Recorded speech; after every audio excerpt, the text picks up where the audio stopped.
Jimmy Akin's Mysterious World is brought to you by the Star Quest Production Network and is made possible by our many generous patrons.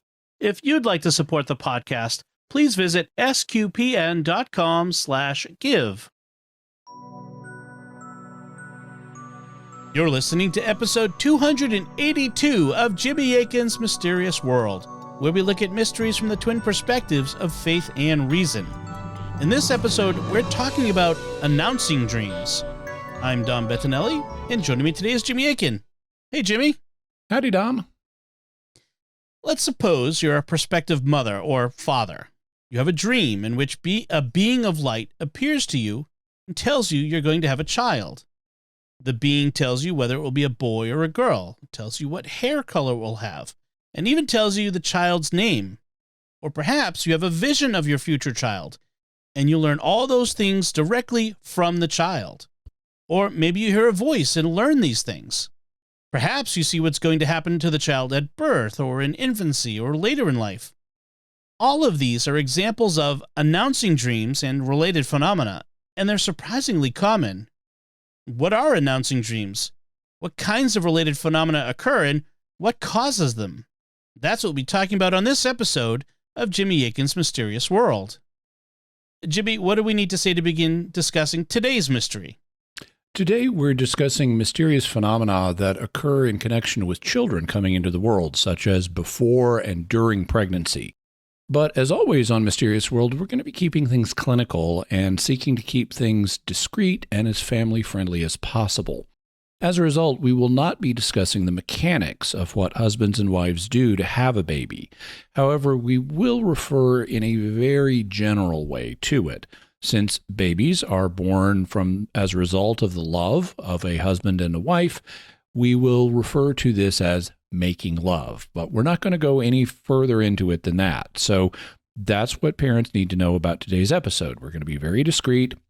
We're only going to say that since children are born out of the love of a husband and wife, the father and the mother somehow make love, but that's it. We won't be going into any more detail than that. So, armed with this knowledge, parents can make decisions for their own families about this episode in light of what their children already know, and in light of how they might want to answer questions afterwards, even if it's just to say, you'll learn about that when you're older. Thank you, as a parent. Thank you. So then let's start discussing today's mystery. What are announcing dreams? The Sciencyclopedia, published by the Society for Psychical Research in Great Britain, has an article on them, and in it, James Matlock writes, Announcing dreams are sometimes defined as dreams that herald any sort of life transition, but more often the term is used in reference to dreams that appear to announce the birth of a child. Announcing dreams usually occur to pregnant women, but they may precede conception, and they may occur to fathers as well as to other relatives or close acquaintances of the mother. Non-human spirits sometimes deliver the announcements. And a non-human spirit is involved in what may be considered the most famous announcing dream of all, which is this one. Now the birth of Jesus Christ took place in this way. When his mother Mary had been betrothed to Joseph before they came together, she was found to be with child from the Holy Spirit. And her husband, Joseph, being a just man and unwilling to put her to shame, resolved to divorce her quietly. But as he considered these things, behold, an angel of the Lord appeared to him in a dream, saying, Joseph, son of David, do not fear to take Mary as your wife, for that which is conceived in her is from the Holy Spirit. She will bear a son, and you shall call his name Jesus, for he will save his people from their sins. When Joseph woke from sleep, he did as the angel of the Lord commanded him. He took his wife, but knew her not until she had given birth to a son, and he called his name Jesus. That's from chapter 1 of the Gospel of Matthew, and in the Sciencyclopedia, James Matlock writes, Announcing dreams have been reported throughout history and from many different cultures. That recounted by the Apostle Matthew in the Christian Bible is perhaps the most famous. Joseph and Mary were engaged, but when he discovered that she was pregnant, he began to waver in his marriage commitment. Then he dreamed that an angel told him, Joseph, son of David, do not fear to take Mary your wife, for that which is conceived in her is of the Holy Spirit. She will bear a son, and you shall call his name Jesus, for he will save his people from their sins. So Jesus himself was the subject of perhaps the most famous announcing dream ever, and in his case, it was a non-human spirit, an angel from heaven, that made the announcement. How common are announcing dreams? They're a lot more common than you might think. We'll be quoting from a couple of books by researcher Elizabeth Hallett. Her first book is titled Soul Trek, Meeting Our Children on the Way to Birth, and her second is titled Stories of the Unborn Soul, the Mystery and Delight of Pre-Birth Communication. And in writing them, she collected literally hundreds of stories of announcing dreams and related phenomena.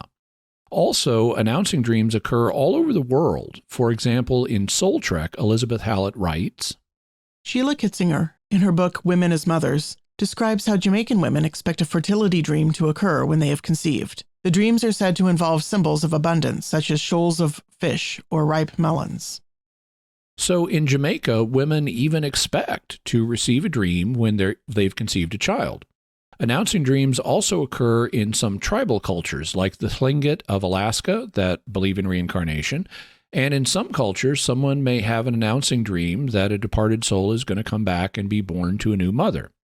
We discussed reincarnation-related announcing dreams back in episodes 275 and again in episodes 276, which were on modern reincarnation research. But announcing dreams also occur in cultures that don't believe in reincarnation, and many of them don't involve reincarnation at all. So today, we'll be discussing announcing dreams that don't involve reincarnation, like Jesus of Nazareth's announcing dream by the angel of God. You mentioned there are related phenomena to announcing dreams. What did you have in mind? These would be similar experiences, it's just that they don't occur in a dream state, like having a vision, which is what the Virgin Mary had when the angel Gabriel announced Jesus' birth to her. That was an announcing vision rather than an announcing dream, and you can read about it in chapter 1 of the Gospel of Luke. There also can be apparitions, conscious telepathic communications, or even just strong feelings or intuitions. So there's quite a range of experiences here, but today we'll be considering them all under the heading of announcing dreams, even if not all of them actually take place in a dream state. And even though they may not all be birth announcements, we'll call them announcement-related experiences or announcing experiences. We've covered the announcing dream that St. Joseph received of Jesus' birth, but Jesus of Nazareth was a unique individual, so his announcing dream may be different than those of ordinary individuals. Where do you want to start with considering other such dreams? With a book by parapsychologist Louisa Rhine, and yes, it is pronounced Louisa Rhine, not Louisa. She was the wife of the famed 20th century parapsychologist J.B. Rhine, who started a major parapsychology lab at Duke University in the 20th century. It continues today as the Rhine Research Center, and I take classes at the affiliated Rhine Education Center.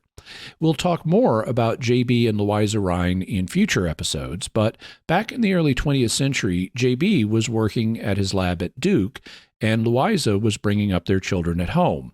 However, she also had a PhD and wanted to contribute to the research, so she began to catalog and classify the unusual experiences of people who wrote to the lab.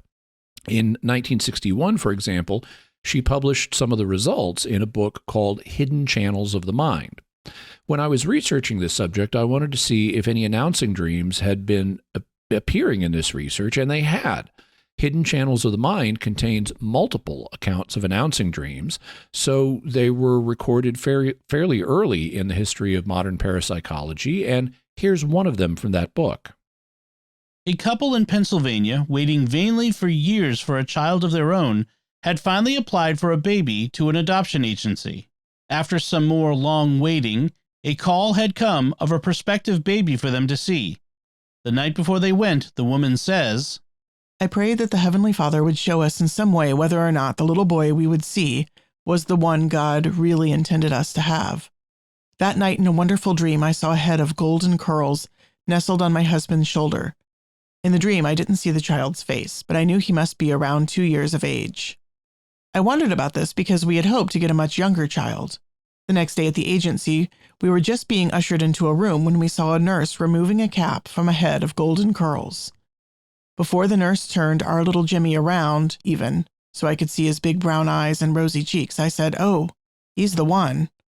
They were all surprised because they had wondered, too, if a little boy of 20 months of age would be acceptable to us, who had wanted a tiny baby. This wonderful dream come true has made my life happy and complete. I'm so thankful.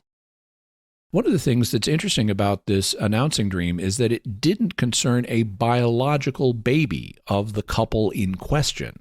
Instead, it occurred with regard to a child they were going to adopt. The woman prayed to God that she'd have a supernatural confirmation of the baby, that it was God's will for them to adopt, and she had a dream of the child that they were shown the next day, providing her the sign. Similar announcing dreams of adoptive children are recorded in the literature of the subject, such as in Elizabeth Hallett's books. But most often, the announcing dream involves a biological child, and this is what happens in the next two accounts that Louisa Rhine reports. She discusses them in her chapter on the ESP experiences of men and women. She includes them in this chapter because in the 20th century there was an idea that women are more intuitive than men, hence the phrase women's intuition. And there had long been an idea that women were more emotional than men. When parapsychology began to be studied, there was an idea that women were more likely to have emotional, intuitive experiences, and so Louisa considered this issue in her book. But she reported that both sexes have ESP experiences, and that they both had ESP experiences of the same types, as illustrated by the following two announcing dreams. ESP is not sex-linked, for many men do have ESP experiences. Do they have the same kinds, and in general on the same sorts of topics? Certainly, in preceding cases, no particular difference in the topics of men's experiences and those of women is noticeable. Perhaps the farthest out on this line would be the topic of the baby still unborn, which could be considered an exclusively feminine topic, if any is. A woman from Ohio reports, Both my husband and I were extremely happy awaiting the longed-for event. We were in our 30s. I was in perfect health and not at all worried. I thought I preferred a girl, and we jokingly referred to the baby as our little black-haired girl because we both have very dark hair. A few nights before my confinement, I dreamed that some person, not visualized perfectly, came to my bedside holding my baby, drew back its covering, and held it for me to see. I looked long at the face and knew, though no word was spoken, that it was a boy. The face was startlingly unlike my imaginings. Very fair, hair light, the chin noticeably pointed below very fat cheeks. During the delivery at the hospital, an unexpected complication ended in tragedy. When I became conscious, the doctor and nurses were working vainly to try to make the baby breathe. I asked, "Is that my baby?" And a doctor, masked of course, brought the baby to my side, folded back the cover, and I saw the identical and unusually individual face, exactly as in my dream. Afterwards, others commented on the very features I had memorized from the dream. Therefore, the likeness must have been real, not imagined by me in semi-anesthesia. One of the things that's interesting about this announcing dream is that the child was very different than what the parents had supposed. The parents were both dark-haired, and they assumed the child would be a girl. But in the dream, the mother saw that the child was light-haired and that it was a boy. It also had distinctive facial features. Then, when the baby was born, all of this was confirmed and commented upon by others who were present. So it wasn't just the case of the mother's judgment being distorted by anesthesia. Unfortunately, in this case, the doctors and nurses in attendance weren't able to get the baby to start breathing. So the announcing dream only provided a glimpse of the child they would have. It did not indicate a baby that the parents would get to raise, and that also is sometimes reported in the literature. But the point that Rhine goes on to make is that announcing dreams don't just happen to mothers. She states, but the experience of a man from Missouri matches it. He explains, after 17 years of marriage, when our first baby was due in about 2 months, I dreamed I saw the child with the darkest eyes and the blackest hair surrounded by white that confused me. The child in my dream was a baby girl. At breakfast the next morning, I proceeded to tell my wife of my dream. She and her mother both thought I was wrong, that the child would be a boy and that it would be red-headed. Nothing further was said. The day the child was born, after seeing my wife for just a few moments, the doctor asked if I cared to see our child. I proceeded to the nursery and saw a number of babies, and the doctor had the nurse in charge bring ours to a side door. As soon as I saw the nurse with the child, I recalled the dream. The setting was an exact duplicate of my dream some 2 months prior to that date, and the white which confused me in my dream was the white uniform of the nurse holding the child. So in this case, the husband had the announcing dream. He saw that he and his wife would have a dark-haired baby girl, but his wife and mother-in-law thought that it would be a boy, and presumably based on inheritance patterns within the family, they thought it would have red hair. They also were skeptical based on the white that the father saw around the baby's dark hair, but this seemed to him to be explained by the nurse's white uniform around the baby's hair. So his announcing dream seemed to be fulfilled. Now, in the case of the mother from Ohio, her baby tragically died at birth when they couldn't get it to breathe. But announcing dreams also can help provide reassurance, as Ryan describes here. Of course, many ESP experiences, as the reader may already have noted, do serve a purpose. The person is able to take advantage of ESP information when it comes. It is like the light of a lightning flash to the wanderer in the dark. For instance, a woman from Oklahoma found that her experience helped her surmount a period of great anxiety. She was expecting a baby in January 1952. On the night of October 30th, 1951, she dreamed, she says, I was standing outside a nursery window with my husband, parents, and some friends, and we were looking inside an incubator at a very tiny 3-pound premature baby girl. She was ours, and although so very tiny, she was bright-eyed and active and perfectly formed, and we were all of the opinion that such a lively baby would come through all right, in spite of being premature and so tiny. In my dream, the baby had lots of long black hair, very large bright eyes, a tiny red button of a nose, and the tiniest mouth I had ever seen. Her unusually small head had lots of long black hair to her shoulders, and perfect finger and toenails on fingers and toes no bigger than match stems. A baby perfectly formed, in miniature. She was waving her arms and kicking her feet, as any normal active baby does, and even turned over. The next morning, I told my husband and my parents and another relative who was visiting us at that time. It was such a vivid dream, and I shall never forget watching that tiny baby and noticing all the small details about her, as only a mother would. My family and friends dismissed it as one of the many odd dreams which pregnant women are supposed to have. However, just 16 days later, they were all truly standing at that nursery window looking into an incubator at our tiny 2-pound, 15-ounce baby girl. A baby perfectly formed in miniature and in life, the exact duplicate of my dream, with only one slight exception. Although she was quite active as in my dream, it was some time before she was strong enough to turn over. Had I not told anyone of my dream before, I'm sure they would have found it difficult to believe after the baby's birth. Also, as in my dream, I heard so many make the remark that such a bright, normal-acting and lively baby would come through just fine. And she has. In a short time, she was a fat, roly-poly normal baby. I'm sure my dream helped me over those first anxious days after her birth. So in this case, the mother had a dream of an active, vigorous, premature baby. The woman went on to have a premature birth. The details of the baby she dreamed about matched those she saw upon birth quite well, and this provided assurance to her that the baby would survive. So these were accounts that Louisa Ryan reported in her 1961 book, which was a general summary of ESP reports of all kinds, and not focused specifically on announcing dreams. Announcing dreams are thus a well-reported phenomenon. And in recent years, there has been a concerted effort to collect them.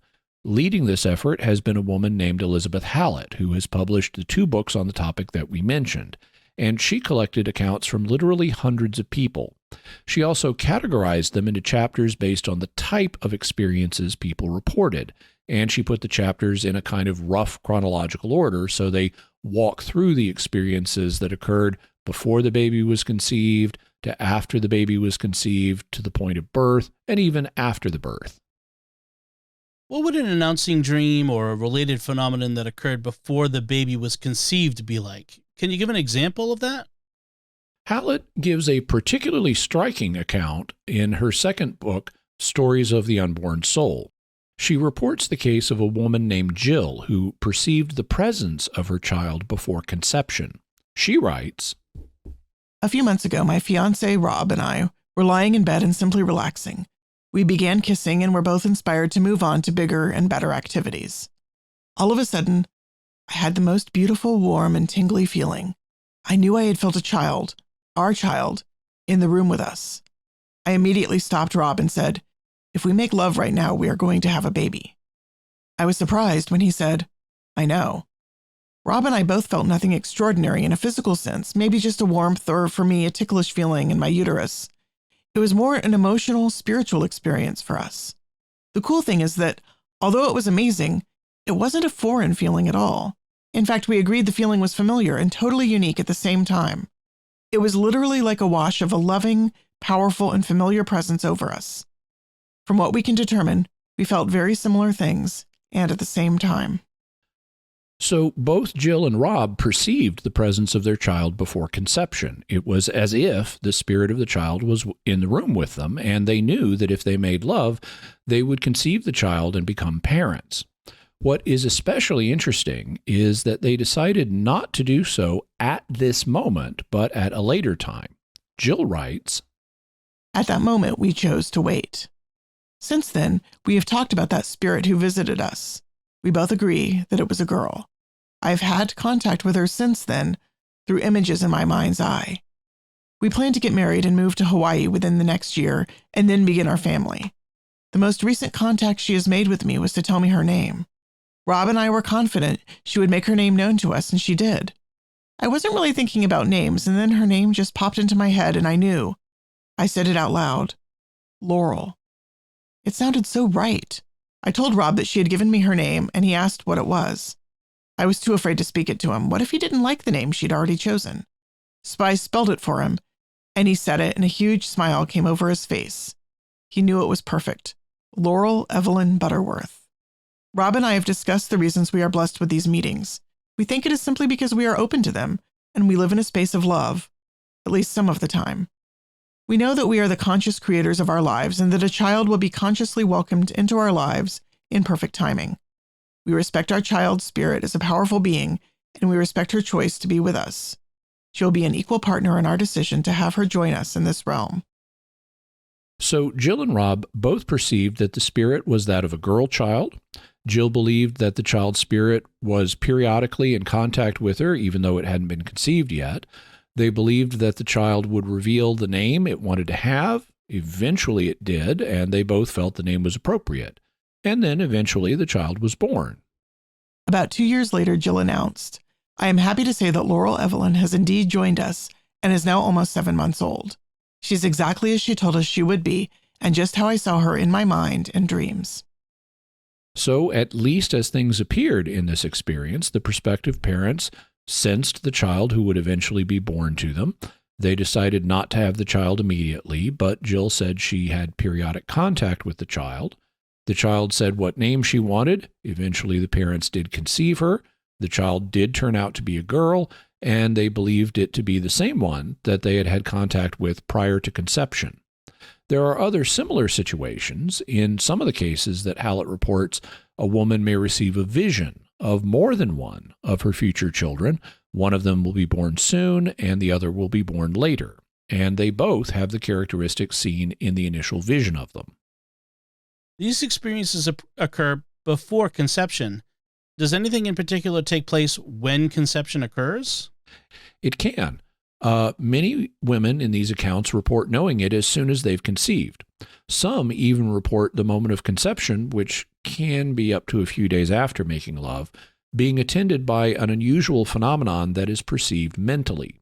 For example, in Soul Trek, Hallett reports the case of a woman named Lynn Shank. Both she and her husband experienced the unusual phenomenon. Lynn writes, "We had made love, and then were lying talking. Suddenly I saw a bolt of multicolored light come down through the ceiling and through the bed under us. As I see odd things often, I didn't say anything. But my husband said, 'Wow, did you see that?' He described the same bolt of lightning. I laughed and told him I had seen it too. It later turned out that that day was the conception of our third child." In this case, both Lynn and her husband mentally saw the phenomenon, which appeared to be external to both of them. But sometimes only the mother is aware of it, and it may not manifest as something external and visual, but as something internal, as in the case of this woman.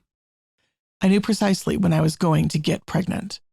I remember sitting on the bed, talking with John as we prepared to go to bed to make love. I said, "You know this time we'll have our son. Are you ready for that?" He shrugged and smiled. "Yeah, why not?" he said with a twinkle in his eye. "We already know he's on his way." Sure enough, he was. For me, the moment of conception was loud and clear as a bell. In fact, with both children, as well as other conceptions which did not come to term, I knew the precise instant of conception. It was like a big pop inside of my consciousness and a shifting of energy, accompanied by a subtle kaleidoscope of color. On the other hand, the mother may not realize that she's pregnant, but the father may, as in this account. Diana Lawrence relates that her father had a vision while sitting in church the morning after her younger sister was conceived. An angel came to him and told him he was going to have a daughter. When he told my mother of this, she dismissed it as altogether ridiculous. She had no intention of having another child. They had 2 boys and 2 girls already. And furthermore, her period was due any day. 9 months later, my younger sister, Angela, was born. In this case, it was an angel who announced the pregnancy, but sometimes the child itself makes the announcement and may even interrupt what the mother was otherwise listening to, as in this case. A young woman had just asked her college instructor a question when her normal hearing was interrupted. I was very interested in her answer, she says, yet I couldn't hear her voice. Instead, I heard a voice, which was mostly like a buzzing sound, saying, "The reason you have felt physically burdened and emotionally burdened is because you have invited me into your life. I am here with you. I am here." I felt very warm then. My heart felt warm, as if I had just been hugged by an old friend. I found out the next day that I was 2 weeks pregnant. So the voice of the unborn child blotted out the voice of the college instructor that the mother was listening to at the time. Such communication between the mother and the unborn child is also reported to sometimes continue throughout pregnancy, and dreams during pregnancy may also report information about the future. For example, here is an account from a woman named Roxy. End of November 1981. Dream. Body told mind I was pregnant. They argued. Body won. Mind said no, can't be. Body said yes, yes, you are. I awoke feeling nauseated, flu-like. I ignored the dream as flu was going around. 2 weeks later, I had blood work done. I was pregnant. This seemed to be the beginning of my dream awareness. First trimester dream. I saw Rayanne as an 8-month-old with rash, crying. At 8 months old, Rayanne had to go on formula, as I had to take radioactive material that would go through my breast milk. She broke out in a rash from the formulas. As soon as possible, I resumed breast milk and the rash disappeared. Rayanne at 8 months was exactly like the dream. This dream was apparently precognitive in nature, with information coming from the future. But a mother may also feel that information is coming directly from the child, as in the case of a mother named Isabel Kessler. I was sitting in a sun-filled room, feeling blissful, with the contemplation of this child inside me. I was wondering what names I would choose and whether a boy or a girl. I heard/felt a voice. It was a knowledge within me say, "My name is Abraham. I'm a little male child. It takes 9 months to make a body. Then we'll meet." And sometimes the information seems to flow from the mother to the unborn child, as in this account from Mother Christina Bystrom. The midwife checked me at 32 weeks. Arnie was breeched, so she gently turned him. Within a week, he had turned back. I felt this occur, first as he turned sideways, then all the way back to breech. That evening, I lay quietly on my bed, my bottom slightly elevated by pillows. I relaxed, breathed, and visualized my baby inside of me. I talked to him silently, first about general things. "I love you, how are you doing in there, warmth, etc." Then I specifically asked him to turn head down, while envisioning his movements and concentrating heavily on his head in my pelvis. I explained to him, again silently, that this position would make for an easy birth, and I just kept visualizing. I lay there for 45 minutes or so before getting up. Within 2 hours, I again felt him turn. His entire body shifted, a huge movement. I believe what made it effective was the fact that I communicated with my son, virtually from the moment of conception, speaking to him both aloud and silently. I visualized him within me as well. Also, I remained receptive. It's all very exciting. Apparent communication with the unborn child also can end up saving the life of the child, as in this case from an unnamed mother. When I discovered I was pregnant, unmarried at the point of graduation from college, I was very confused, unsure as to what the pregnancy would mean for me. I had no friends at the time who had children and no models. After I was sure I was indeed pregnant, I made an appointment to have an abortion in 1 week. During that week, I tried to explore my feelings, tried to project into my future, should this baby be born to me now or not? Needless to say, the week proceeded intensely, tearfully, frightfully, and soul-searchingly. After talking with friends, it occurred to me that the answer wasn't going to come in talks with friends, but must come from some inner source. So the day before the scheduled abortion, I went into my room, closed the door, and sat down to meditate. My meditation was a deep yearning, asking, opening for some sign, some answer that would guide my actions, abortion or birth. When I closed my eyes, it was a sunny spring afternoon. At some point, I had no concept of the passing of time the way you don't in a crisis. I heard a voice within myself, but at the same time all around me. I want to be with you. At that moment, a feeling of peace fell over me, and I began smiling and opened my eyes. Just hearing this voice, which was, in an image in my head, the child within, made me feel calm, and this confusion melted away. It was dark and nighttime when I got up. The next morning, I canceled the appointment. The child is now 8 years old. Something similar happened in the case of a Japanese-American woman named Linda. As much as my fiancé and I were overjoyed to find out my unexpected pregnancy, I was confused and terribly saddened to think I would not be able to go back home, nor take up the job offer I had. At this time, my fiancé was also out of a job. Also, the prospect of putting my family to shame by being pregnant before marriage, Japan is still very traditional, made us consider abortion. I must have spent weeks crying, unable to make up my mind. We weighed and analyzed both situations, abortion versus having the baby. I got all the medical information on abortion and even made an appointment at the clinic to terminate my pregnancy. But one night my son came to me in a dream in the form of a boy 4 or 5 years old, begging me to keep him. His exact words were, "Mommy, I'll be a good boy, please keep me. I won't cause you any trouble." Still not convinced, on the appointed morning, I went with my husband to the clinic, with my eyes all red from crying. We paid at the reception, and as I stood in front of the receptionist, cold and numb, trying to hold back my tears, the receptionist turned to me and said, "Take this money back and go see our counselor. You're not fully sure about this, and I don't want you to go through with it." That was the turning point. We never went back. A week later, my husband woke up one morning and told me he had an unusual dream. At this point, I had not told him of my dream. His dream had the same boy, even dressed in an identical outfit, like an aristocratic English boy of Victorian days. And his dream was of this boy saying, "My mommy." In due course, the child was born, a calm and happy baby boy. Says Linda, "We feel as though we've known him forever. There's a tremendous feeling of love, respect, and friendship towards him. I never thought motherhood could be such an intense experience of total love and joy." Apparent communication from the unborn child may also help the mother. A woman named Vivian Birney writes, There was a period about 5 weeks before my due date where I was feeling really bad about something related to my pregnancy. I think it was because I had my 3rd cold since getting pregnant and just couldn't eat the amounts and types of foods that I should and couldn't control my negative thoughts. And I felt even more guilt because of these. I was apologizing to the unborn baby in a state of deep shame, and all of a sudden I felt like I was being hugged by a field of light, and an unheard message appeared in my consciousness which told me, "Don't worry, I'm fine." and the unborn child apparently helped the mother in a very dramatic way in this account from Mother Celestia Jasper, recounting an event that occurred 3 years before her child was born.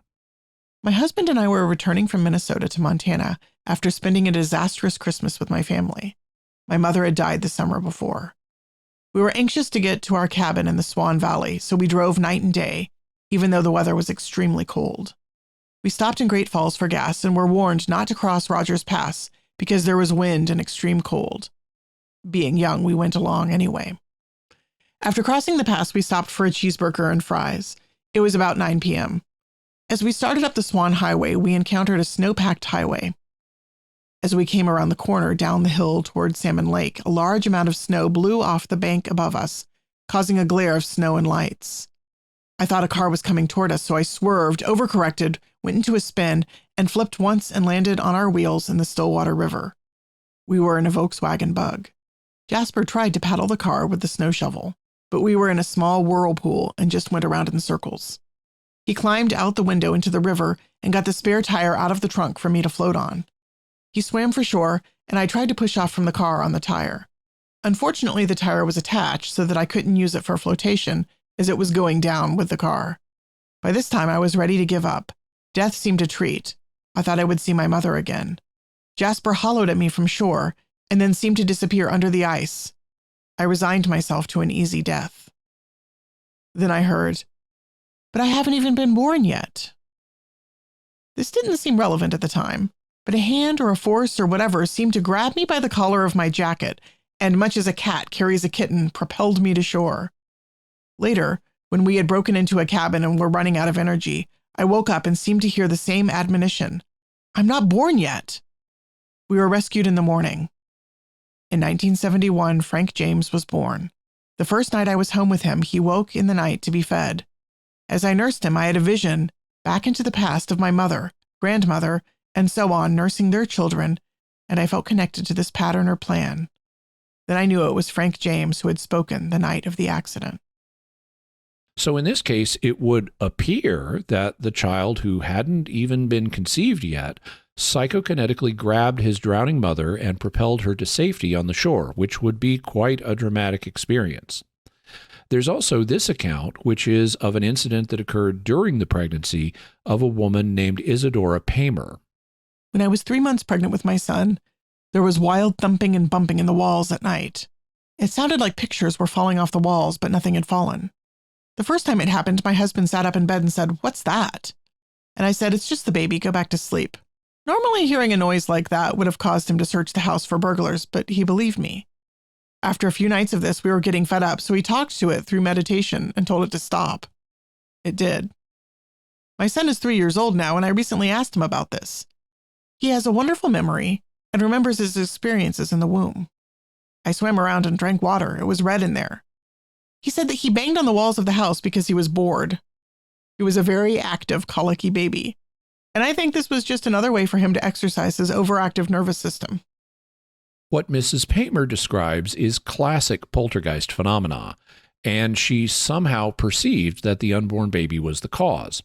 We discussed poltergeists before in episode 195 and again in episode 260 on the 21st century poltergeist. Parapsychologists believe that most poltergeist cases are not caused by departed spirits. Instead, they're caused by living human beings who frequently are subconsciously working out stresses through what is known as recurrent spontaneous psychokinesis, or RSPK. Such cases often, though not always, involve children, like the 21st century poltergeist case did. And there's no reason why the child in a poltergeist case couldn't be an unborn child. So if you've got an active, colicky baby who's still unborn, it might work out its frustrations through RSPK. In fact, there might be quite a number of cases like this that have simply gone unrecognized. And it would be interesting to note how many other parents experiencing strange bumping, banging sounds, and object movements during pregnancy there are. Sometimes an announcing dream may occur very late in pregnancy. For example, a mother named Anne Balfrey told Hallett that she had become rather obsessed with the idea of having a baby girl for her first pregnancy. But then this happened. I really don't usually remember my dreams, but this one I'll never forget. In the dream, a luminous being appeared. He, I remember it seemed male, told me that the baby would be a boy. I argued with him and told him I wanted a girl. After a short discussion in which I pouted and stamped my foot, the being shook his head and said, "I do believe you would argue with God himself." He began to fade, and I shouted out, "At least tell me why it has to be a boy." Just a voice said, fading, "Family reasons, for family reasons." About 3 weeks later, our first son was born. These experiences all occurred before birth, but there are reports of ongoing phenomena after birth occurs. For example, a woman named Louise Richardson describes how her daughter was mistreated by the nurses when she was born and the effects that she thought this had on her daughter. She was very jittery for the first 6 months. She didn't sleep through the night. She would jump at even the faintest of sounds. She would cry inconsolably when I laid her down or put her in a baby lounge or her swing, even in full view of me. She always cried when anyone else held her. She always cried in her car seat the whole length of a trip. I had the suspicion that this was because of the brutality when she was born. After about 6 months of this behavior, it became almost unbearable for both my daughter and myself. One night in the rocking chair, I had a mental conversation with her. I reassured her that I would always be with her. I'll never let anyone else do anything hurtful to her, and what happened in the hospital will never happen to her again. So how about if we call a truce? Do you know what happened? The next night she started sleeping through the night, and she was generally a lot more calm and content with life. At first I thought it was my imagination, but my husband, the neighbors, and my parents all commented on her change in behavior. My daughter is now 8 months old and doing very well. Other parents have similar post-birth experiences. Elizabeth Hallett writes, Many parents describe a telepathic connection that allows them sometimes to sense their child's situation while they're apart. In fact, one mother points out that we may need to voluntarily loosen this psychic tie as our children grow. Fran's daughter is 10 years old. Since her birth, says Fran, I've always felt a sort of sixth sense about her, where she is or how she is doing. This is less in the last 2 or 3 years, mainly because I feel she needs to become her own self, and that such a tie can become unhealthy without meaning to. I still have a strong hunch when she is sick or in trouble, and I hope that will continue, since it is so useful. Of course, a reality of life is that some children die before birth or shortly afterwards. We're fortunate that we live in an age and in parts of the world where medical techniques have greatly reduced infant mortality, and they should reduce them even further in the future. But it does happen, including in some of these cases. One unnamed woman told Hallett, Our first son was born and died long ago. Just days before his death at 7 months, he appeared to me while I was holding him in my arms. The picture I saw of him was mature, with a man's beard growing on his cheeks and with the same blue eyes. It lasted long enough for me to comment to him at how handsome he was going to be as an adult. Since his death, I know that he often functions as a guardian for his brother. So this seemed to be a post-birth contact that let the mother see what her son would look like as a man.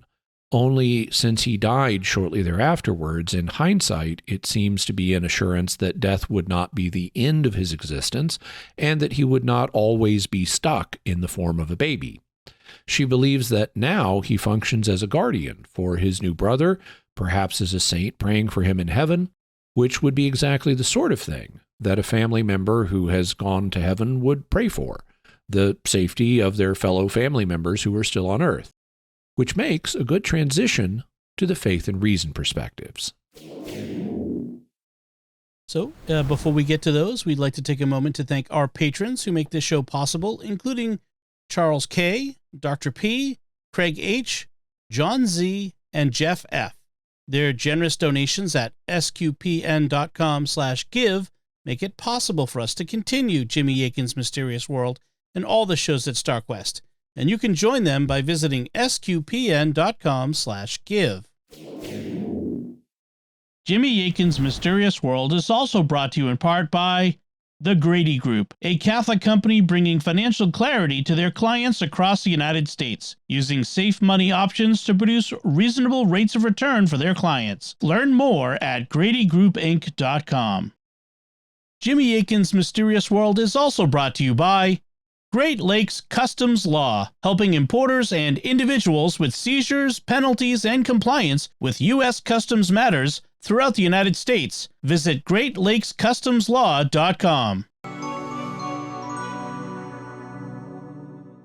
So, Jimmy, what theories are there about announcing dreams and the related phenomena?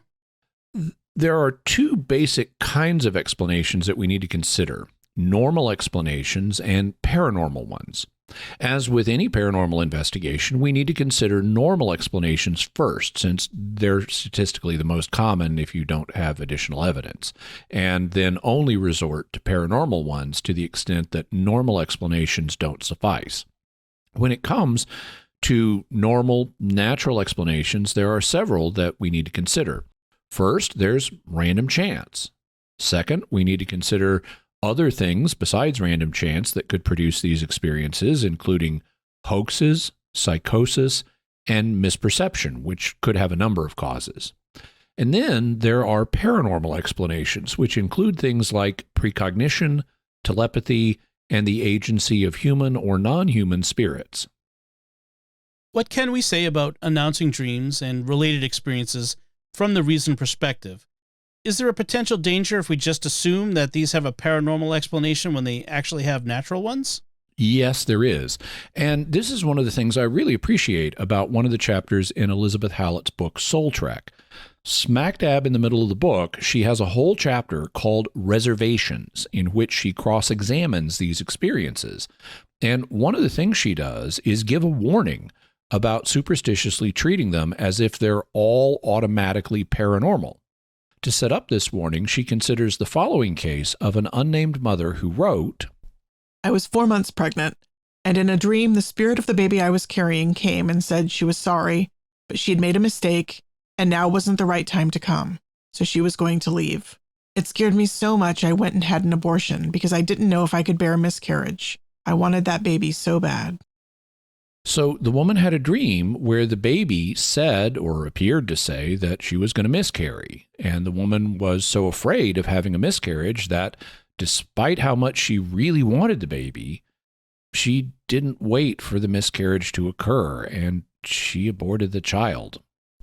Yikes. All kinds of things happen in dreams that do not reflect reality, and our own fears can play out in our dreams. So maybe it was the mother's very desire for the baby that led her to be afraid of the baby miscarrying, and that led her to have a dream about the baby rejecting her and deciding to miscarry, and then her fear of losing the child ended up becoming a self-fulfilling prophecy on the basis of the dream. Hallett warns against taking these experiences as certain to be true and writes, In the case of the woman who dreamed that her child announced its imminent departure, she might have chosen to submit the dream message to the test of time. Would she really have miscarried? Maybe she wouldn't have. Maybe the dream was nothing more than a dream. It was just a nightmare, and she would have carried the child to term. So we really need to examine these experiences and not just take them as gospel. Hallett goes on to give other good warnings about acting on these experiences rashly, but here we will focus on the basic question of whether they are normal or paranormal in origin. Then what do you think of random chance as a normal explanation for these experiences? I think it's quite possible, and it may explain a significant number of these experiences. Whenever you have something powerful going on in your life, you're likely to dream about it. Earlier this year, I did a 3,000-mile road trip to my hometown in Arkansas, which I was considering moving back to. It required me to drive for several days, there and back, while consciously focusing on the often mountainous, twisting road in front of me. And after I got back home, I dreamed multiple times about having to drive on very steep streets and roads, because that was what had just been going on in my life. Well, if you're pregnant or thinking about becoming pregnant, then you're likely to dream about that. You may dream that you are having a boy child or a girl child, and 50% of the time you're going to be right by random chance alone. Based on your knowledge of your family and your spouse's family history, you may be able to subconsciously guess the child's hair color or eye colors or their facial features, and a lot of the time you'd be right by random chance. In fact, mothers today have almost certainly seen pictures of themselves when they were children, and they're very likely to have seen pictures of their husbands or other members of the husband's family when they were children, even if they've consciously forgotten about it. So maybe they subconsciously perceive what the child is likely to look like on purely natural grounds, and this then works its way into an announcing dream. The same would be true of feelings or perceptions that come to you in a non-dream state. Those also could be correct due to random chance based on subconscious guesses. So random chance could account for a lot of the aspects of the reports. What about the cases where the child's name is announced before birth? That could be similarly explained. Whether you dream of the child announcing its name, or whether you dream that an angel or some other being has announced its name, and whether it happens in a dream state or otherwise, that's something that your subconscious could come up with. One of the first things we always want to know about a child is its name, and parents have a lot of names rumbling around in their subconscious. So maybe your subconscious identifies one and gives it to you in an announcing dream, and then when you name the child this, it becomes a self-fulfilling prophecy that doesn't require a paranormal explanation. What would be required to show that something more than random chance is involved? Statistical studies, and as far as I know, no such studies have been conducted, but that's the real test, at least when you're dealing with phenomena that aren't themselves way outside the realm of probability. You'd need to do a careful study of the probabilities in a large number of these cases, statistically. Do the parents who report these experiences know the sex of the child with the probability that well exceeds random chance? Do they correctly predict an unexpected hair or eye coloring or other characteristics of the child in a way that exceeds random chance? However, such studies don't seem to have been done at this point, which suggests future lines of parapsychological research for anyone who's interested. Then, setting aside random chance, let's consider other explanations for these experiences. Could some of them be hoaxes? Absolutely. People do hoax things, and it's very possible that some of these cases are hoaxes. However, not that many people commit hoaxes, and these experiences are quite commonly reported. Elizabeth Hallett, for example, has personally gathered hundreds of them, and I find it very unlikely that all of those people were hoaxing. Also, when people commit hoaxes, they often make them sound really amazing. So while some of these accounts may be hoaxes, I don't think hoaxing is a good general explanation for them. What about mental illness? Could that be a good general explanation? I don't think so. Again, people do experience mental illness, and things like hearing voices can be a symptom of mental illness. Specifically, it can be a symptom of schizophrenia, as we discussed in episode 262 on the Rosenhan experiment. But in reading the accounts collected by Louisa Rhine and Elizabeth Hallett, the people don't display or don't seem to display signs of mental illness. So while some of these accounts could be due to mental illness, I don't think it's a good general explanation of them. Then that would leave us with misperception as a final natural cause. What could cause misperception, and how might it explain these experiences? There are a number of possible sources that could potentially factor into these experiences and cause them to be misperceived as paranormal messages. One of them is simply the desire to reproduce. This is something that's built into all of us on a subconscious level, and it's often present in our conscious minds at different stages in life. So perhaps a prospective parent is consciously thinking about future children, and that results in them having what appears to be an announcing dream. Or perhaps the person isn't consciously thinking about future children, and their subconscious programming to reproduce generates an announcing dream as a nudge to get them to reproduce. As a point of evidence, I'd note that there have been studies that suggest that women have more of a desire to make love during the part of their cycle where they're fertile. We'll have links to information about that. It's connected to the release of luteinizing hormone, which in women causes the release of ova. And men also may have the ability to subconsciously detect when their partner is fertile and respond with an increased desire to make love. So our bodies are already increasing our desire to engage in reproductive behavior when we're fertile. And maybe announcing dreams sometimes get generated as part of that process to give us an extra nudge to reproduce.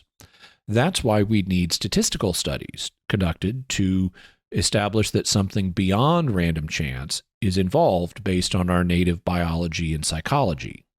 Could another source of misperception be a subconscious perception, perhaps on the part of the mother? Yes, though it need not be just on the mother's part. A man might subconsciously perceive that his wife is pregnant and have an announcing dream to get him ready to be a father. And a woman certainly might subconsciously sense that she's pregnant and have an announcing dream or other experience to alert her to that fact. Subconscious perception also potentially could explain other aspects of the experiences. For example, there's an open question in science about whether a woman can sense the sex of her unborn child. We'll have a link to a 2017 scientific paper titled Maternal Intuition of Fetal Gender. The researchers surveyed a group of mothers in their second trimester. 40% of the mothers who had not yet had a sonogram reported having an intuition of their child's gender, but these intuitions were only 51% accurate, so that's just random chance. However, of those women who reported having a strong intuition of the child's gender, 62% of the time, the strong intuition was correct. So it's an open question whether some women do sense the sex of their unborn child. It's also an open question whether these women would be sensing it through normal or paranormal means. But because normal sensing is a possibility, it's possible that a woman might naturally sense the sex of her child, and then this could filter up into an announcing dream or related experience, which would make it even harder to sort out the matter statistically. And hypothetically, a mother might, naturally but subconsciously, sense other things about her unborn child that might influence an announcing dream or related experience. Another possible source of misperception would be flawed memory. That is, people might misremember their announcing-related experiences, and then, after birth, they unintentionally adjust the memories of the experiences as fitting the child more closely than they did. They would thus misperceive the experience as being more accurate than it was. What do you make of this as an explanation? This is a real danger, and it crops up in other areas of parapsychology. For example, we talked about it in the recent episodes on modern reincarnation research. One of the things reincarnation researchers try to do is find cases where a child is reporting what seem to be past life memories, but where no previous person has yet been identified based on those memories. That way, the people involved in the case can't accidentally adjust their memories to fit the previous person. They can't unintentionally exaggerate similarities or unintentionally forget things that don't match the prior person. In the same way, parents might exaggerate similarities or diminish differences from their announcing-related experiences. They might say, "This baby looks just like the one I saw in my dream or vision," when really it's not that similar. Flawed memories, hindsight, and confirmation bias are real possibilities in many of these cases, but I don't think that they're likely to be sufficient explanations for all of them. I don't think it's likely that you can explain them all due to faulty memories. What I would be interested in finding out is whether we have a major data reporting error here. You'll notice that all of the experiences we've heard about and that Ryan and Hallett reported are ones where the announcing experience was veridical, where the information turned out to be true once the child was born. But what about non-veridical ones? What about all the cases where someone has an announcing dream and then when the child is born, it was nothing like what the dream said? Well, such cases would likely simply go unreported. In scientific circles, that's what's known as the file drawer effect, or as publication bias. If you do an experiment and it confirms your hypothesis, you publish it. But if your experiment fails to confirm your hypothesis, you may stick it in a file drawer and not publish it, so nobody ends up hearing about it. The file drawer effect is a real problem, and parapsychologists have been at the forefront of combating it, such as by pre-registering their studies and publishing them regardless of the results they obtain. So you need to do the same kind of thing in research on this topic. For example, you might get a large population of prospective parents, say thousands or tens of thousands of them, ask them before birth if they've had any announcing phenomena, and then check back after birth to see whether the announcing phenomena were accurate and whether they were accurate in a way that would exceed random chance. But I'm not aware of anything like that having been done, so it's another promising line of future parapsychological research. If that's what we need to say about the normal explanations for announcing dreams and related phenomena, what can we say about the paranormal ones? What could be involved here? There are three things that could be involved: precognition, telepathy, and the involvement of spirits. Many of the announcing experiences would seem to be simple precognition, or at least could seem to be that. People may have a precognitive experience of what their future child will be like, and if it's genuinely a paranormal case of precognition, it would be accurate or should be accurate beyond random chance. Some of the experiences seem to involve things that nobody knew at the time, including the unborn child, and so the most natural explanation for them would appear to be precognition. For example, we heard about Roxy's experience seeing her daughter as an 8-month-old experiencing a rash from the formula she had to drink at the time. Since Roxy had to go on a medical treatment after her daughter was born that prevented her from nursing. Roxy didn't know that she would have to go on this medical treatment in the future, and she had no way of knowing that it would cause her daughter to develop a rash. So this looks like a straightforward case of precognition. Other experiences seem to involve telepathy, like communications between a mother and her unborn child, and the similar experiences of a mother communicating with her child telepathically after birth. Though those aren't announcing experiences properly so called. That's just straightforward telepathy if it happens. However, some pre-birth experiences may also be explained by telepathy with the unborn child, who might reveal things to its mother like what sex it is. Though, of course, that would involve what level of consciousness and knowledge an unborn child has, which might be more than we realize if consciousness isn't fully dependent on having a fully developed and functioning brain, as seems to be suggested by near-death experiences, like the ones we discussed in episode 27, where people don't have functioning normal brains, and yet they have experiences in which they learn and come to know things that they're not apparently coming to know through normal means. You also mentioned spirit involvement. What were you thinking about here? Well, in the case of some announcing experiences, a person seems to encounter an intermediary that is not simply the soul of the child. For example, Diana Lorenz reported that her father was sitting in church when an angel came to him and told him that they would have a new daughter who they would later name Angela, presumably after the angel who announced the daughter. Or Anne Balfrey, who reported that a luminous being, presumably an angel, told her that she was so stubborn that it was as if she'd argue with God himself. Sometimes people also report seeing Jesus in these experiences, and all of these are cases where a spirit other than that of the unborn child is involved.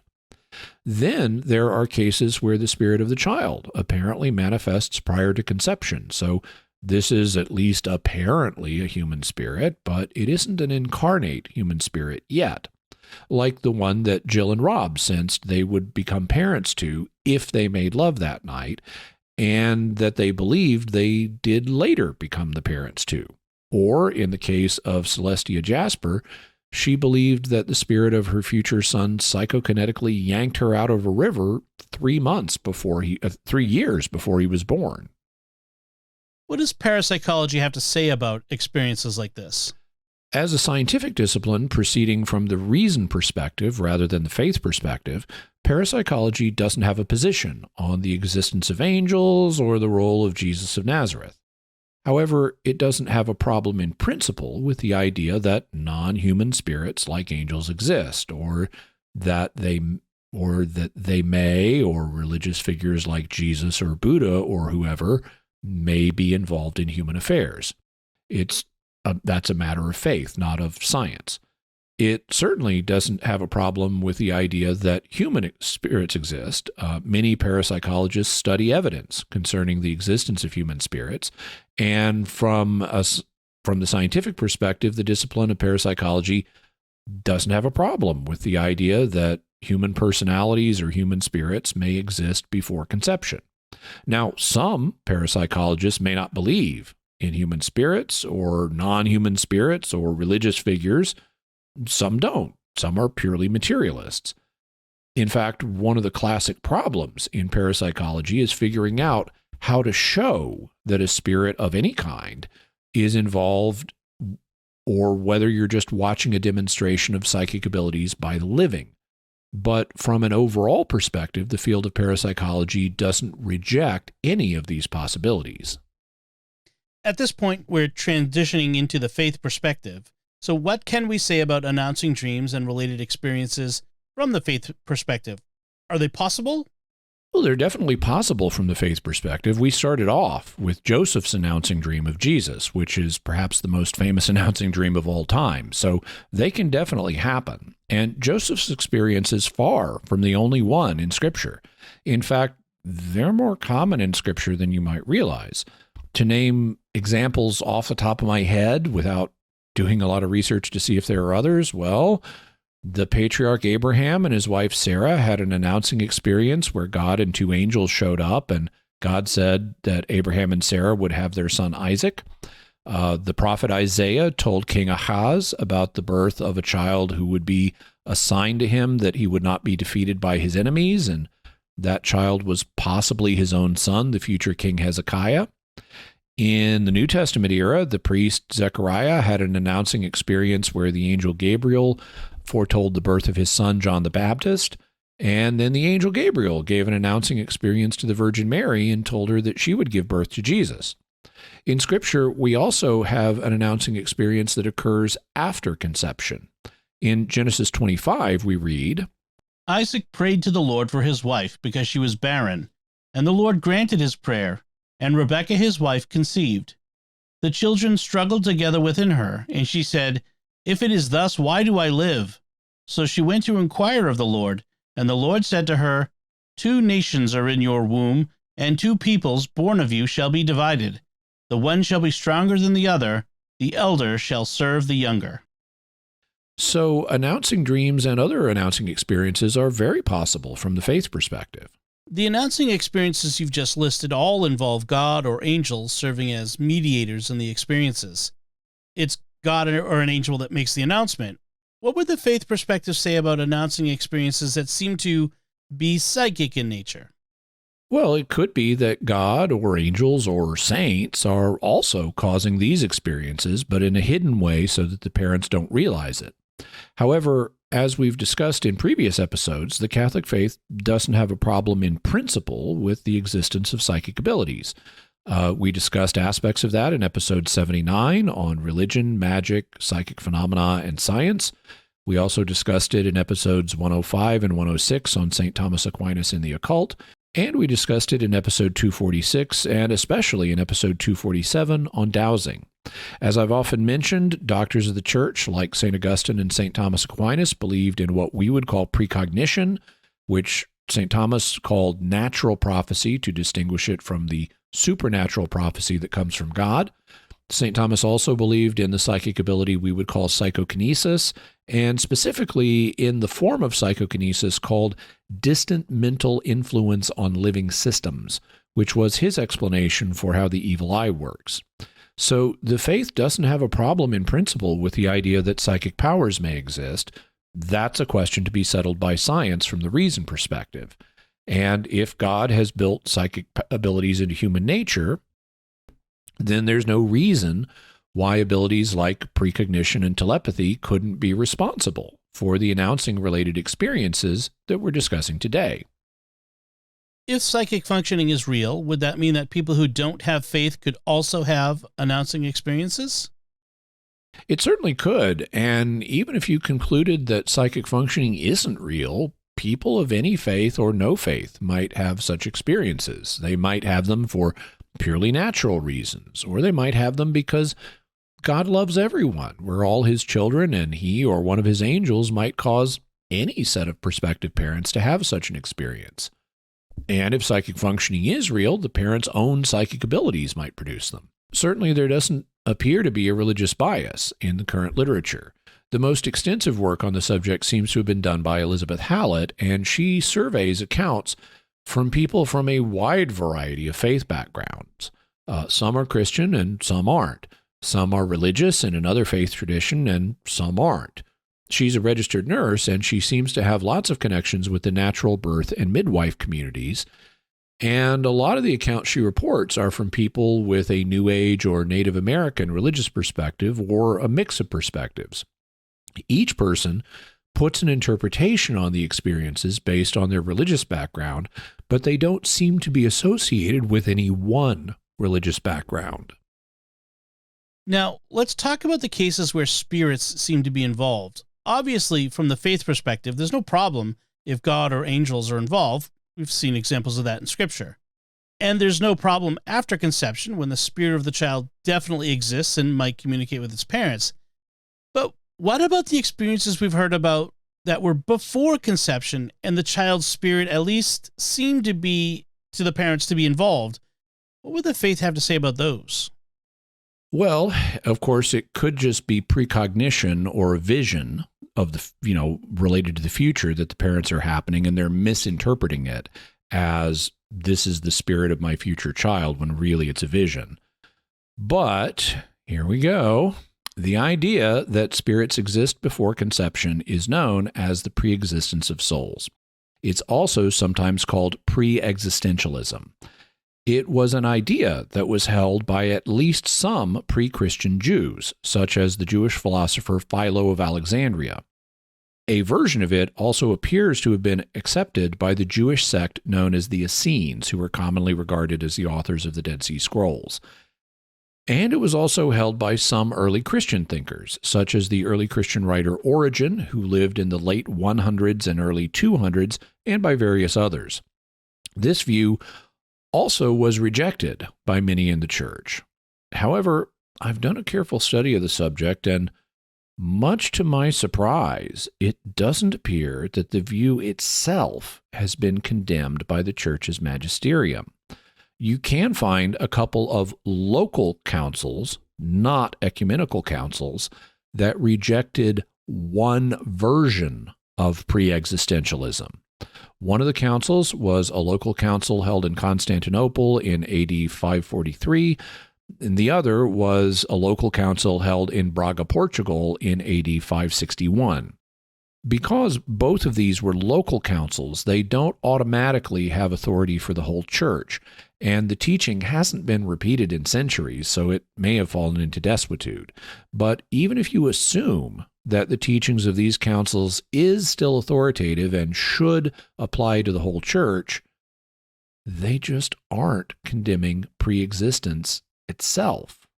Instead, they're condemning a version of pre-existence that holds human souls sinned before birth and were sent to be born as a punishment for that sin. The Synod at Constantinople stated, "If anyone says or holds that human souls had a previous existence, such that first they were spirits or blessed powers, that, having become tired of the contemplation of God and turned to evil, grew cold in the love of God, and for this reason came to be called souls, and so were in punishment sent down into bodies, let him be anathema."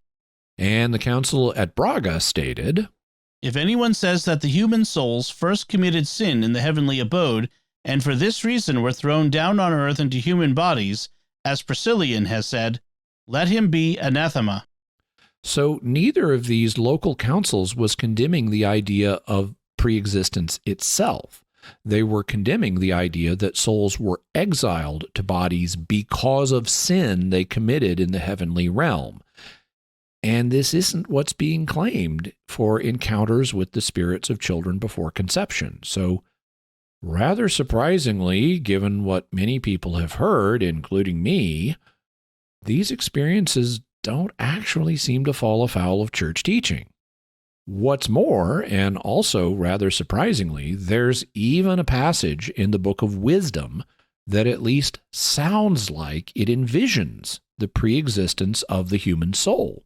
The passage is Wisdom 8, verses 19 and 20, which read, "As a child I was by nature well endowed, and a good soul fell to my lot.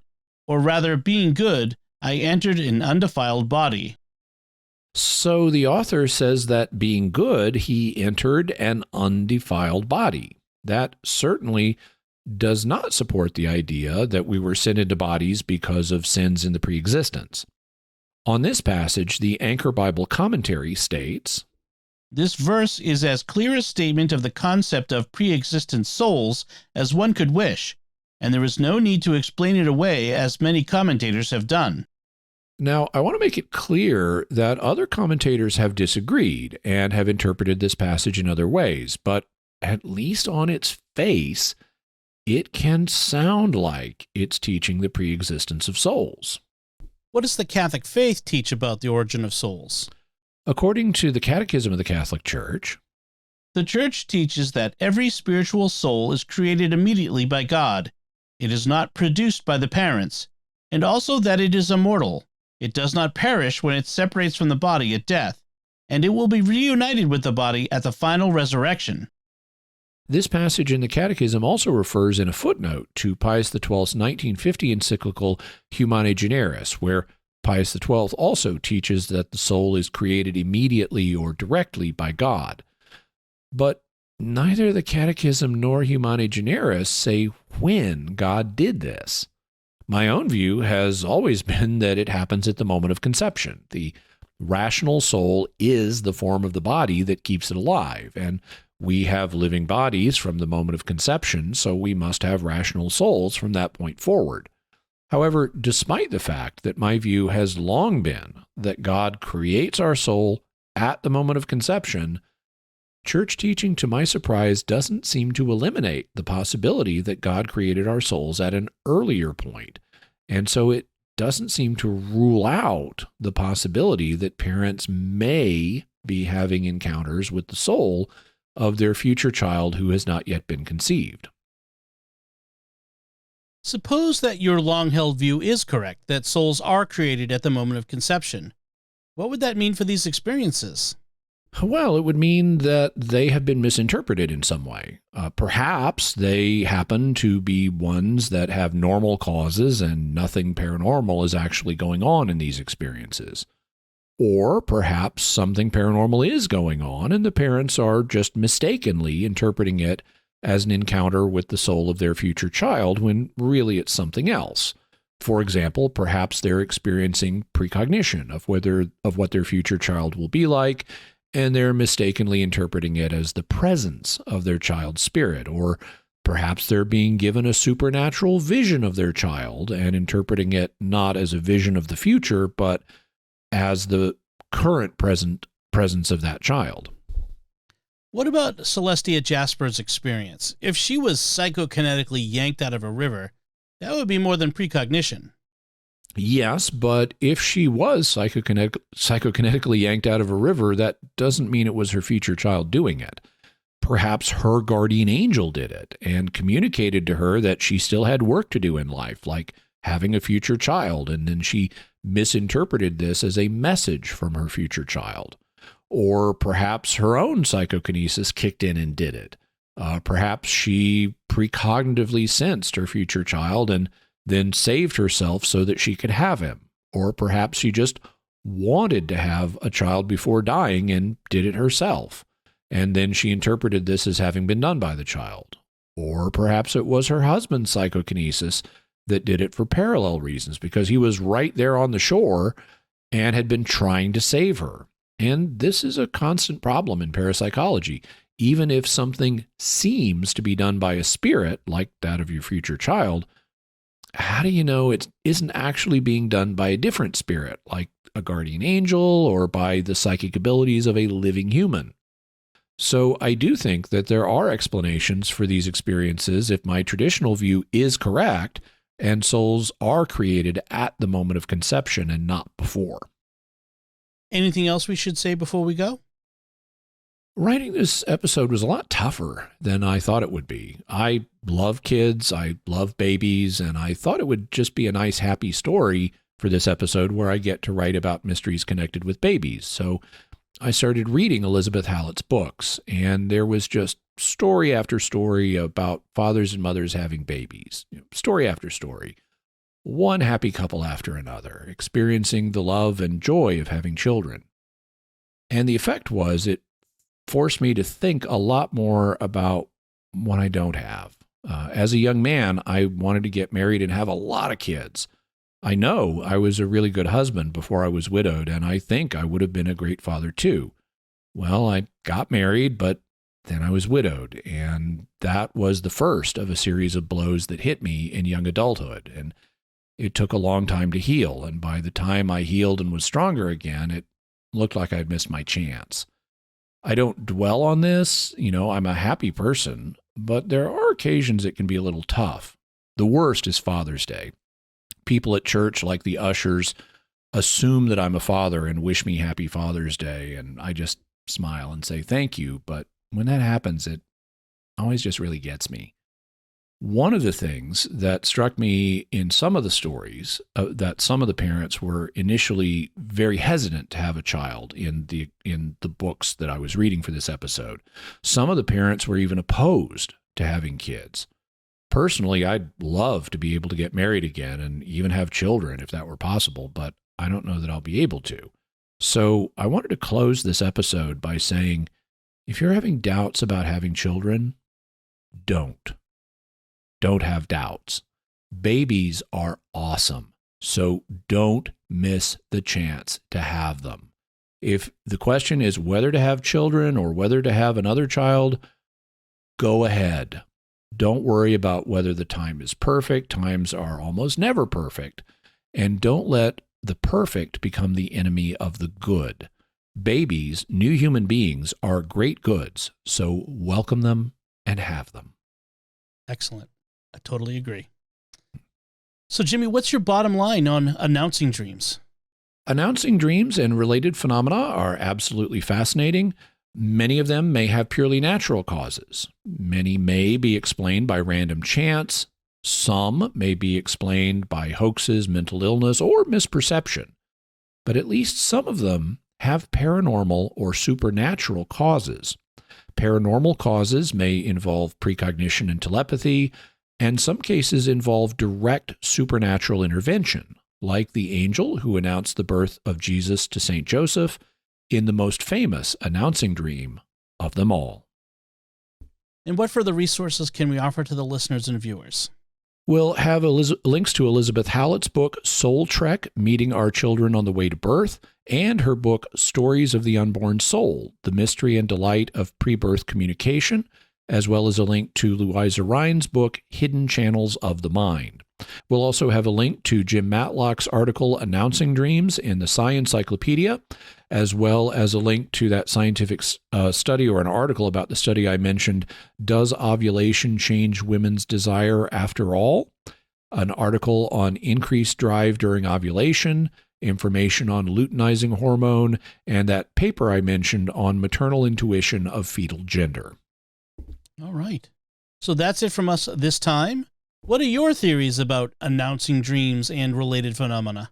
Let us know by visiting sqpn.com or the Jimmy Akin's Mysterious World Facebook page, sending us an email to feedback@mysterious.fm, sending a tweet to @MYS_world, visiting the StarQuest Discord community at sqpn.com/discord, or calling our mysterious feedback line at 619-738-4515. That's 619-738-4515. And I want to say a special word of thanks to Oasis Studio 7 for the video and animation work they did on this episode. They are available for hire for your own video and animation work. You can check out what they do or just check out the video version of the podcast for its own sake at my YouTube channel, which is youtube.com/Jimmy Akin. And while you're there, I am trying to grow my channel, so I'd really appreciate it if you subscribe and hit the bell notification so that you always get notified whenever I have a video, whether it's Mysterious World or something else. Also, be sure to like and comment on the videos because that tells the YouTube algorithm that you found them engaging, and so the algorithm will share the videos with more people. So you can promote the show by liking, commenting, and especially subscribing. Also want to say a special thanks to Melanie Bettinelli for helping with the female voice work in this episode. So, Jimmy, what's our next episode going to be about? Next week, we're going to be looking at an outright religious mystery. Specifically, we're going to be talking about the reported apparitions of Our Lady of Zaytun in 1968 in a suburb of Cairo, Egypt. Folks, be sure to follow Jimmy Akin's Mysterious World in Apple Podcasts, Google Podcasts, Spotify, TuneIn, your favorite podcast app, or at Jimmy's YouTube channel, where you should, as he said, hit the bell to get notifications. You can find links to Jimmy's resources from our discussion on our show notes at mysterious.fm/282. And remember, to help us continue to produce the podcast, please visit sqpn.com/give. Jimmy Akin's Mysterious World is also brought to you by DeliverContacts.com, offering contact lenses at low prices with free delivery. Visit DeliverContacts.com. And by Rosary Army, featuring award-winning Catholic podcasts, rosary resources, videos, and the School of Mary online community, prayer, and learning platform. Learn how to make them, pray them, and give them away while growing in your faith at rosaryarmy.com and schoolofmary.com. And by Tim Shevlin's personal fitness training for Catholics, providing spiritual and physical wellness programs and daily accountability check-ins. Strengthen yourself to help further God's kingdom. Work out for the right reason with the right mindset. Learn more by visiting fitcatholics.com. Until next time, Jimmy Akin, thank you for exploring with us our mysterious world. Thanks, Dom. And once again, I'm Dom Bettinelli. Thank you for listening to Jimmy Akin's Mysterious World on StarQuest.